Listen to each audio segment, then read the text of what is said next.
Bom dia a todas e a todos. Essa é uma gravação sobre o primeiro trabalho que a gente está lendo do Alfred Radcliffe Brown. O Alfred Radcliffe Brown é considerado um dos grandes antropólogos, né, fundadores desse modo de pensamento, que é a perspectiva estrutural funcionalista em antropologia. Essa perspectiva que ele apresenta de um modo bem sistemático nesse capítulo da introdução que a gente leu, né, ele é fundamental não só para a antropologia, como para muitos trabalhos de sociologia, né, e principalmente para uma certa sociologia que vai se fazer no Brasil, né? Então, esse modo estruturalista, estrutural funcionalista de pensar, né, vai influenciar muitos desdobramentos da nossa sociologia econômica, muitos dos trabalhos do próprio Florestan Fernandes, Fernando Henrique, Cardoso, né? Então é por isso que é muito, muito, muito importante a gente ter atenção ao modo como ele está sistematizando esses conceitos. Ele se vê como pertencente ao campo não só da antropologia, como da sociologia comparada, né? E ele é também uma pessoa que ele vai fundar, começar departamentos de antropologia e de sociologia comparada em vários países do mundo. Então, é interessante a gente perceber um pouquinho da biografia dele, né, alguns dados sobre essa biografia dele, né? Então, o Alfred Radcliffe Brown nasce em 1981 na Inglaterra e ele morreu em 55 também na Inglaterra. Ele foi professor na Universidade do Cabo, na África do Sul. Então, ele trabalhou nessa universidade, ao mesmo tempo em que fazia também pesquisas etnográficas com os povos da África do Sul, né? Então, o segundo texto que a gente está lendo e trabalhando do Alfred Radcliffe Brown, que é sobre o irmão da mãe, vai trazer muitos dados sobre povos da África do Sul. Tá? Ele trabalhou também na Universidade de Sydney, na Austrália, na Universidade de Chicago, nos Estados Unidos, na Universidade de Oxford, na Inglaterra e também no Brasil. Ele trabalhou na Escola de Sociologia Política, né? Escola que se chamava, na época, Escola Livre de Sociologia Política.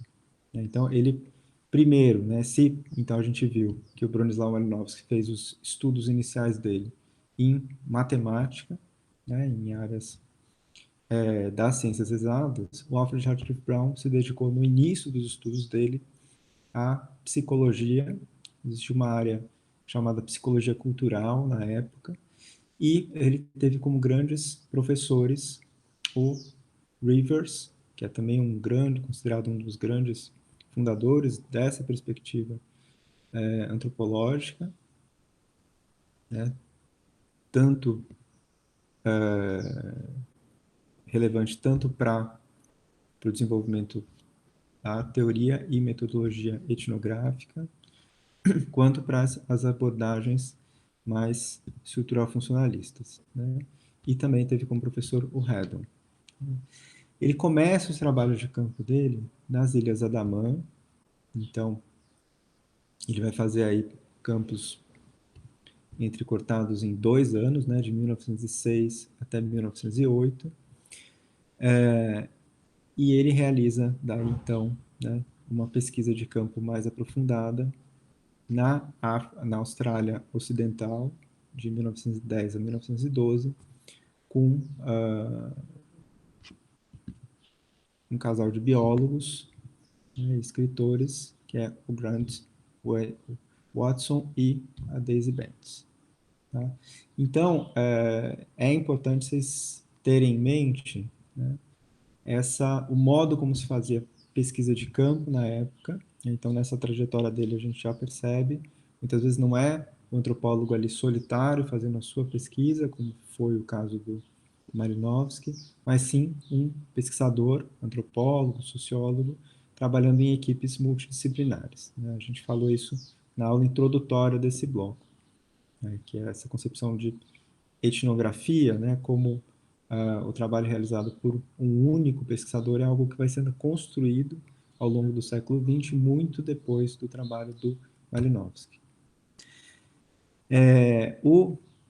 Então, tem algumas obras muito importantes do Malinowski, do Alfred Radcliffe Brown, né? Dentre elas, os trabalhos que tratam ali, né, dos povos das Ilhas Andamã, né, das populações da Austrália, e ele vai trazer grandes contribuições para o campo dos estudos do parentesco, né, estudando principalmente essas relações, né, que a gente vai ver ali no texto sobre o irmão da mãe, né, mas essas relações de afinidade e descendência que vão ser base depois para que essa escola britânica formule uma teoria da descendência que vai ter grande impacto nos estudos políticos de antropologia. Mas ele também vai se dedicar ao estudo de relações de brincadeira, né, relações jocosas entre parentes, né? Então, o tio materno e o sobrinho, filho da irmã, né, são, configuram um tipo de relação que ele vai observar em diferentes sociedades, né? Ele vai mostrar a importância disso. Ele vai fazer um trabalho muito importante sobre os sistemas de parentesco e casamento de vários povos africanos, né? E ele vai também formular esse livro, né, do qual a gente está lendo a introdução, que é Estrutura e Função na Sociedade Primitiva. A gente vê aí também a persistência, a permanência desse conceito de sociedade primitiva, né? E daí a gente viu ali com Adam Cooper um pouco do porquê que isso persiste, né? Então, por mais que ele esteja se contrapondo, e a gente vai ver aí como ele se contrapõe ao conceito de evolução social, ele mantém uma certa perspectiva e mantém, em larga medida, esse conceito de sociedade primitiva, tá? Então, é interessante a gente ver essa passagem dele pelo Brasil, né? Então, ele vai dar aula na Escola Livre de Sociologia e Política, que foi a primeira escola de ciências sociais do Brasil, ali em São Paulo, iniciada nos anos 30, que é onde, por exemplo, Florestan Fernandes vai fazer o doutorado dele, ó, o mestrado e o doutorado, né? Pesquisa que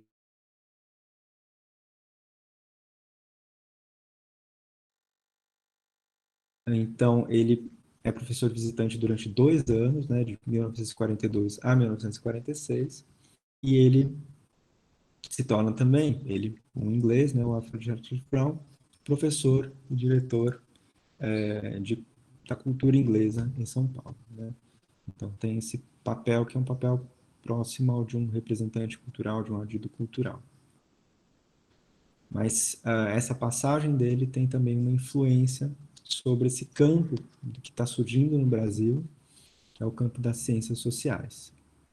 Então, esse texto dele, né, que a gente leu essa introdução, ela se configura como um texto de teoria que apresenta as principais definições e principais conceitos com os quais ele vai trabalhar a análise de casos e a comparação.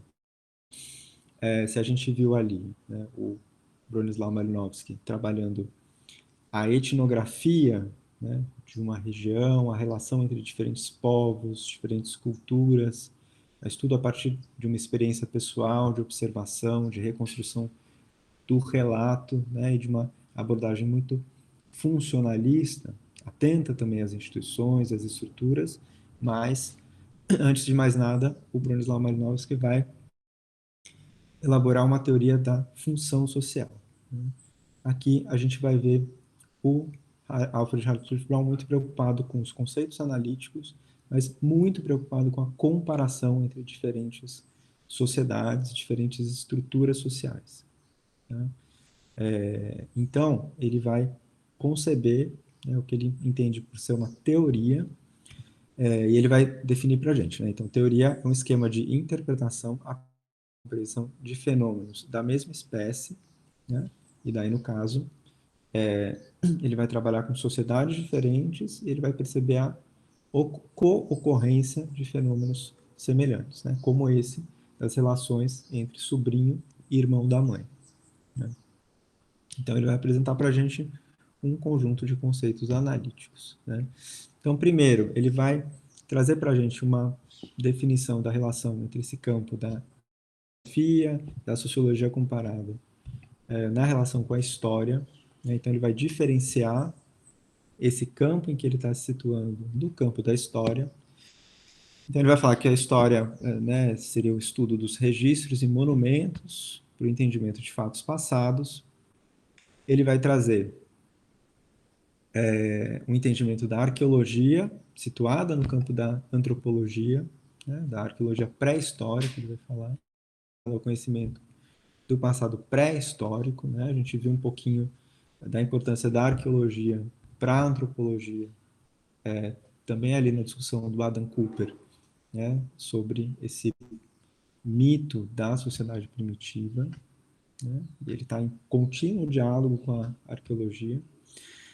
Ele vai falar que a etnografia para ele, né, e daí é muito importante a gente perceber a diferença que tem a definição dele de etnografia daquela para o Bronislaw Malinowski, né? Ele vai dizer que, diferente da história, do historiador, né, o etnógrafo adquire conhecimento a partir da observação direta dos fatos. Então, aqui a gente já tem um conceito que está sedimentando no campo da antropologia, que é o da observação, né? Aqui, no caso, ele fala de observação, ele não fala necessariamente de participação, né? Então, a gente vê aí uma diferença com relação já à abordagem do Malinowski. Ele vai definir sociologia e sociologia comparada, como, né, sociologia como estudo teórico geral das instituições de uma dada sociedade, né, e a sociologia comparada seria aí, né, um grande campo abrangendo a antropologia social, então a antropologia social estaria dentro da sociologia comparada, e ela seria um estudo para elaboração de leis, né? Daí ele usa esse conceito de nomotético. Então, um estudo que visa a elaboração de leis gerais, né, que regulam as sociedades. Vocês vão perceber muito diálogo entre essa abordagem do Alfred Hartwig Brown e aquela do Emile Durkheim, né, e do Marcel Mauss. Ele tem uma base muito forte na sociologia durkheimiana, né? E daí, essas leis da sociologia comparada têm o objetivo de permitir generalizações. E daí ele vai começar, né, uma definição que é muito importante, foi isso que vocês trabalharam agora na atividade 5. Né? Então, o primeiro conceito fundamental para ele vai ser o conceito de processo social. Né? Então, a gente vai perceber a importância desse conceito depois também para a continuidade dos estudos rituais. A gente vai ver o Roberto da Mata trabalhar a partir desse conceito, né, para entender o processo ritual do carnaval no Brasil, por exemplo. Então, ele vai dizer, né, que cabe à antropologia social descrever, observar, comparar e classificar o processo da vida social. Né? Então, não a antropologia não se volta a uma sociedade, né, em particular, mas ela estuda o processo da vida social. Né? Então, isso é muito importante. Né? Tem uma diferença entre processo, como aquilo que ocorre, a gente vai percebendo as constâncias, né, e a mudança, né, a dinâmica e a estática, como ele vai trazer para a gente, e você entender a entidade social, né, como algo somente estático, né, e imutável. Então, ele vai dizer que não, que o que a gente estuda é o processo da vida social, né, a partir de fatos, a partir de observação. E daí ele vai dizer, né, que a nossa unidade de investigação em antropologia é a vida social de uma dada região. Então, tem essa localização. Então, a gente tem que entender o que marca, né, a vida social numa determinada região. O processo em si, né, ele constitui uma enorme multidão de ações e de interações entre seres humanos. Então, a gente tem que ter sempre um olhar atento, né, a determinados fatos, instituições, acontecimentos que são representativos, né, constantes e que marcam o processo da vida social, né, numa determinada região. Então, para ele, né, vai ser importante o pesquisador estabelecer como é que é a forma dessa vida social. Então, veja aqui o conceito de forma é muito a partir da constância, né? A constância com que acontecem os fatos, né? Então, seja, por exemplo, sejam os crimes, por exemplo, né? Então, tem um padrão, né, no modo como acontecem os crimes. Os crimes têm a ver com a desigualdade social, por exemplo, né? Tem a ver com a falta de acesso a uma educação, eles têm a ver com uma outra instituição, que é a instituição do tráfico, né? Então, essas correlações, né? Os crimes eles têm a ver com um padrão de faixa etária, né? São pessoas mais jovens que roubam e matam, são pessoas mais velhas, né? Com isso, você consegue pensar também como é que são aplicadas as punições, né? Então, vejam, né? Existe uma pesquisa de co-ocorrências, né? De constâncias, de padrão, que vai permitir delinear uma forma, e daí também isso vai permitir estabelecer relações entre as instituições, né? E daí a atenção do pesquisador ela está na sincronia, então a abstração da mudança e das transformações para perceber as regras, né? Mas também na diacronia, né? Então, sincronia naquele mesmo tempo, né? Diacronia ao longo das mudanças temporais, né? As mudanças e transformações. Então, essa atenção dos antropólogos ela tem que ser simultaneamente, né, para esses dois fenômenos, os fenômenos sincrônicos e diacrônicos. Né? Aí ele vai trazer uma definição de cultura que é também específica, né, desse trabalho dele. Né? Então ele vai dizer, né, que a cultura seria o meio pelo qual uma pessoa adquire conhecimento, especialidade, ideias, crenças, gostos e sentimentos a partir do contato com outras pessoas ou pelo trato com coisas, com livros, com obras de arte. Então, é uma definição de cultura em que a gente consegue perceber, né, a importância do convívio, né, então da participação num processo de vida social, né, a importância da transmissão, então da aquisição, do aprendizado, né, e a importância do aprendizado de conhecimentos, de crenças, de gostos e de sentimentos, né, a partir do convívio ou a partir também, né, das obras de arte, dos livros, dos cantos, das danças, né, dos rituais, então de tudo que permite a gente ter acesso a formas de expressão, né, a modos corretos também da gente expressar os nossos sentimentos, né? E daí esse conceito de cultura ele está em relação com o conceito de tradição cultural, né? Então o uso da linguagem é muito importante, daí ele vai trazer para a gente, né, a importância, como Malinowski, né, de uma atenção à diferenciação também entre culturas a partir da linguagem, mas tradição e cultura, né, são aspectos desse processo de vida social, né? São partes dele, mas não são o todo, né? Então, para ele, né, a gente identifica a cultura, né? Identifica uma tradição cultural, mas ela é parte de um processo que tem a ver, né, com sincronia e diacronia, com mudança, com relações entre culturas diferentes, né?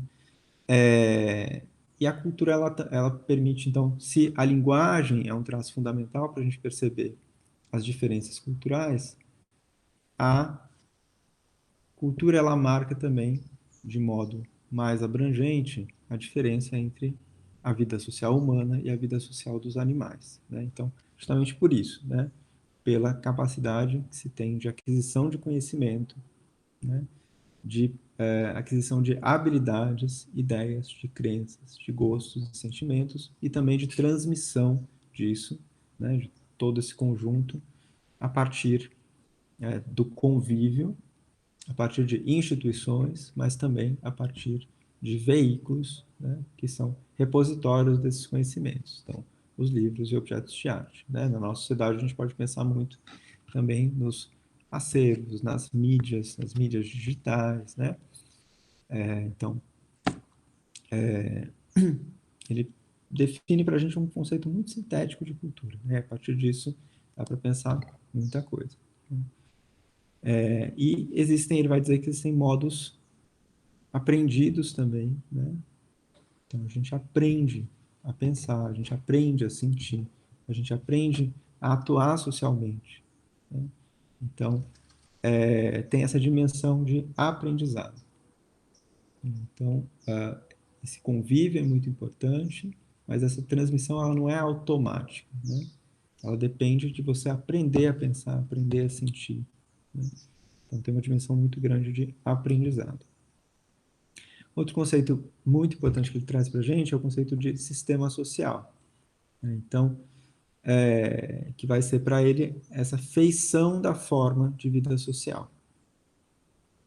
Então, isso vai permitir o quê? A gente fazer classificações, né, e estabelecer leis. Então, leis da estática social e leis da dinâmica social. Então, leis da estática, que vão ser generalizações, né, a partir da qual o pesquisador vai declarar, né, que só pode existir a continuidade de uma determinada forma de vida social se alguns dos aspectos característicos a ela, né, que garantem a coerência desse sistema, se eles persistem. Então, se a gente pensar ali nas sociedades trobriandesas, a gente vai poder dizer que o Kula ele é um elemento que garante algumas leis de continuidade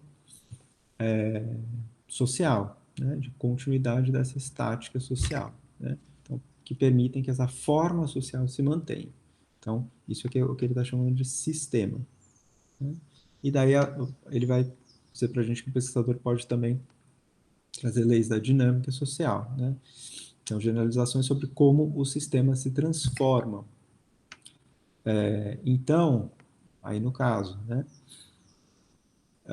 a gente pode ter, por exemplo, a influência de fatores como contato cultural, né? Ou, aí no caso, retomando aquele bem, né? A violência colonial, a colonização, né? A colonização sendo um agente de grande mudança social, intervindo diretamente nesses sistemas sociais, né? Nas leis que garantem a continuidade. E aí daí, como é que esses sistemas vão se adaptar, né? Ou vão se transformar totalmente a partir desses contatos com as sociedades coloniais. Né? Então, ou, no caso ali, né, da Revolução dos Cocos, aquele filme que eu coloquei para vocês assistirem, né, a gente vai percebendo como aquela mineradora, né, a empresa colonialista que se instala na ilha de Bougainville, como a predação ambiental que ela vai começar a realizar vai afetar os modos de convívio da população de Bougainville. Né? Isso vai afetar o próprio sistema social deles. Né? Então, a forma de vida social vai se transformando ao ponto que chega no limite. Né? E o limite é o momento em que eles, para assegurar as suas vidas e a sua forma de vida social, né? O seu sistema social, eles se contrapõem a não só, né, a empresa mineradora britânica, mas também ao sistema da Papua Nova Guiné, ao sistema, às nações, né, da Papua Nova Guiné, Austrália e Inglaterra. Né, e fazem uma guerra de decolonização. Né. Aí a gente vê, né, o Alfred Radcliffe Brown, isso é muito importante, né? Ele apresentar o conceito de evolução social do Herbert Spencer, né? E daí o conceito de evolução social do Spencer é uma evolução das formas de vida orgânica em paralelo com a evolução das formas de vida social humana, né? Sempre havendo uma diversificação dessas formas, né? Então formas diferentes se desenvolvem a partir de um número muito menor de formas originais. E daí o Spencer, né, coloca uma tendência geral da evolução, né, através da qual as formas simples dão origem às mais complexas, e isso, né, tudo num paralelo entre evolução biológica e evolução das sociedades, né? Então essa é a analogia que marca o pensamento do Spencer, e um pensamento sobre adaptação, né? Adaptação pelo modo da vida social, né? Como ele é ajustado ao ambiente físico e ecológico, as disposições das instituições para que haja essa adaptação, né? E os modos de cooperação entre os indivíduos que viabilizam e regulam essa adaptação. Então, esse é um conceito, nesse conceito de adaptação do Spencer, assim como o conceito do mito da sociedade primitiva, ele vai ter uma longa duração nas ciências sociais. Quando se trata, por exemplo, de povos no Brasil, né, povos indígenas de recente contato, ou povos indígenas que vivem, né, na Amazônia, é muito comum, né, que não só a mídia, né, mas também certas vertentes das ciências sociais e da arqueologia se refiram a esses povos como povos, sociedades que se adaptam a esse meio florestal, né, e marcando uma diferença com relação aos habitantes das cidades, aos habitantes do campo, que têm uma dificuldade muito grande de viver nesse meio ambiental, né, esse meio florestal. E daí os estudos vão enfatizar, né, práticas econômicas como a caça, a coleta, a pesca, o manejo, a convivência com outros seres, né, mas em determinadas pesquisas, em determinadas perspectivas teóricas, vão enfatizar sempre a adaptação a um meio, né, e não a inter-relação, a interação com diferentes seres que coabitam aquele meio, tá? Então, o modo como ele apresenta essas ideias do Spencer é muito interessante, porque ele, ao mesmo tempo que ele está, né, apresentando essa evolução social, ele está também se distanciando um pouco desse paradigma. Tá? E como é que ele está se distanciando? E daí começam conceitos que são muito chave para a teoria dele, então o conceito de estrutura social, né? A gente já viu ali o conceito de processo da vida social, o conceito de forma social e agora o conceito de estrutura. Então, é importante perceber que são todos conceitos diferentes e que estão articulados, né?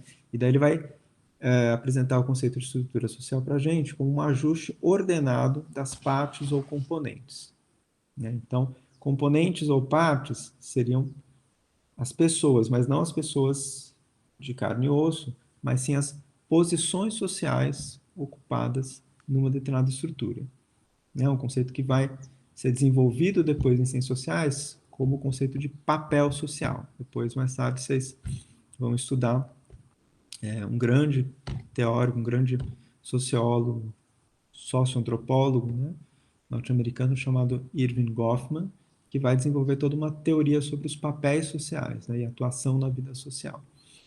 E a gente percebe uma continuidade com esse modo do Alfred Radcliffe Brown definir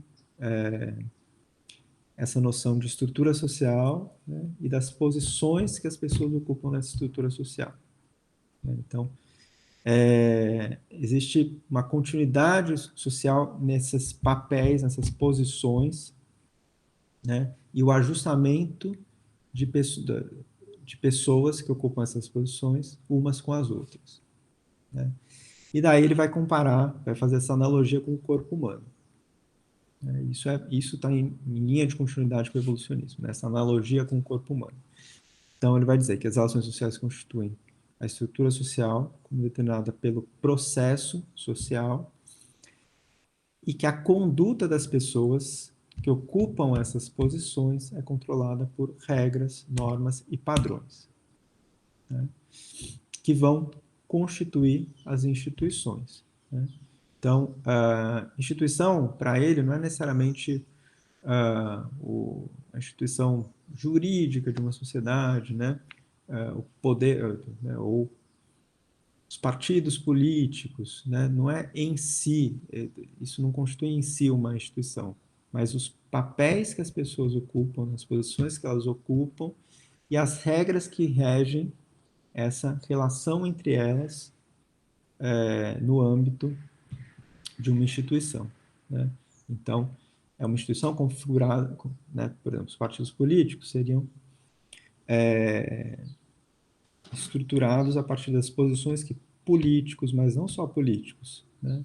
Secretários, assessores, publicitários, né? Cada um tendo a sua posição diferente, né? Estabelecem de convívio e de produção, de atuação, né? E é isso que vai delineando uma constância para esse modo de convívio, né? Isso é que vai caracterizar a instituição.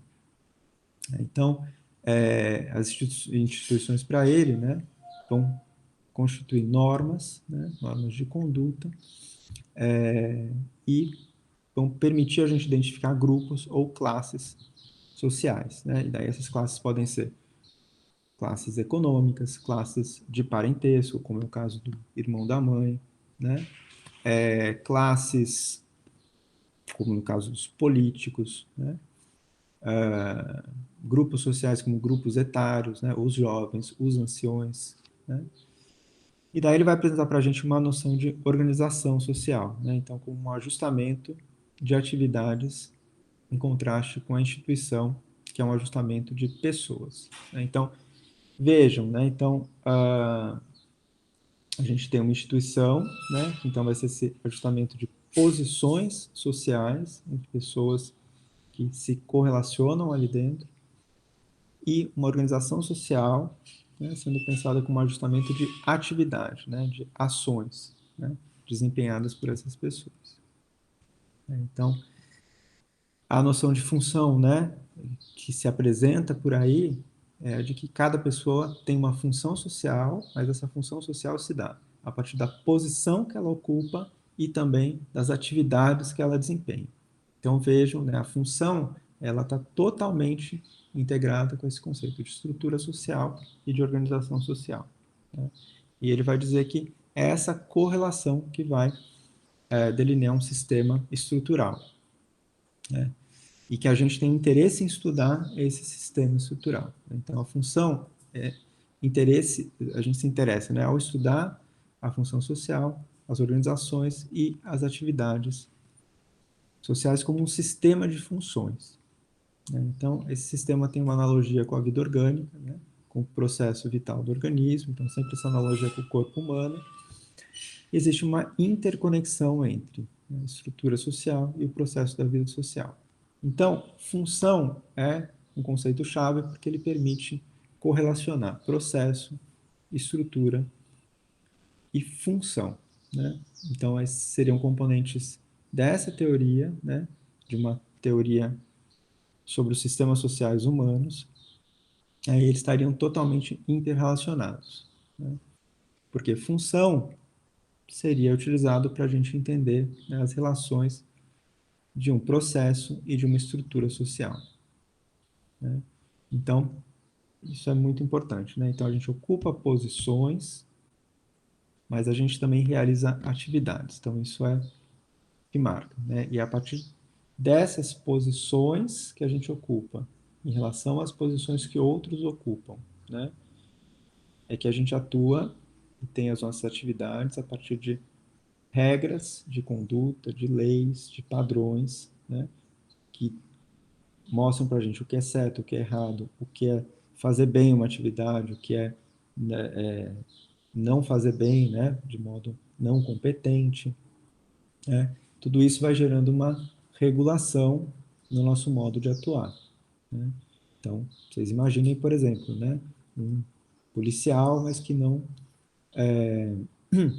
cumpre os seus horários, né, ou que não se veste como policial, né, que não usa sua roupa de policial, né, que não é identificado pelas ou um médico que está sempre de regata no posto de saúde, né? Então, só pela roupa a gente já consegue perceber que ele está ocupando uma posição, mas ele está infringindo uma regra, que é uma regra de vestimenta. Simples. Para quê? Para que as outras pessoas, os outros profissionais, né, que ocupam posições no posto de saúde, identifiquem ele como um médico. Então, tem uma roupa específica, né, que faz a aparência dele para o outro, né, ser a de médico.